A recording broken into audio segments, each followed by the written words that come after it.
गोर लगै छी। मिथिला फ्लेवर में फेर से स्वागत है। शिवरात्रि के शुभकामना है सब मिथिलावासी के। तो लियो हम एकटा नचारी सुनाबै छी। रहबा हम तोरे नगरिया हो भंगिया, रहबा हम तोरे नगरिया, रहबा हम तोरे नगरिया हो भंगिया, रहबा हम तोरे नगरिया।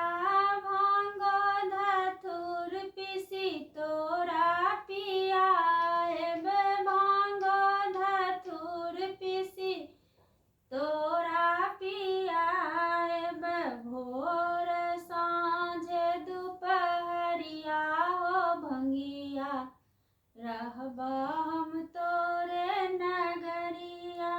भांग कबारी में बसा चराएब, भांग कबारी में बसा चराएब, जीवन भर करबा चकरिया हो भंगिया, रहबा हम तोरे नगरिया।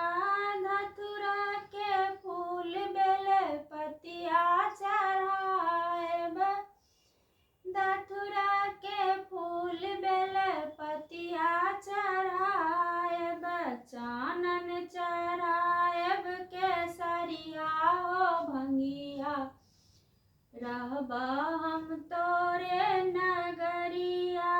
कतबो हटेला सा हम नहीं हटबा, कतबो हटेला सा हम नहीं हटबा, सब दिन करबो चकरिया हो भंगिया, रहबा हम तोरे नगरिया।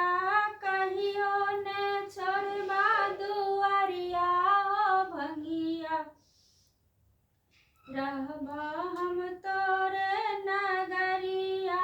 सब दिन नबीने नचारी सुना का, सब दिन नबीने नचारी सुना का, अपन बिताएब उमरिया हो भंगिया, रहबा हम तोरे नगरिया।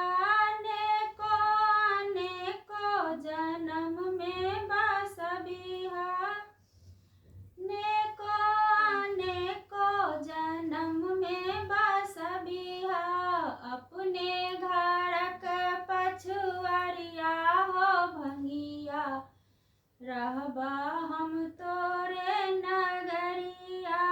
मधुकर सतत बाट हम तोरे ताकब, मधुकर सतत बाट हम तोरे ताकब, कहियो ता फेरबा नजरिया हो भंगिया, रहबा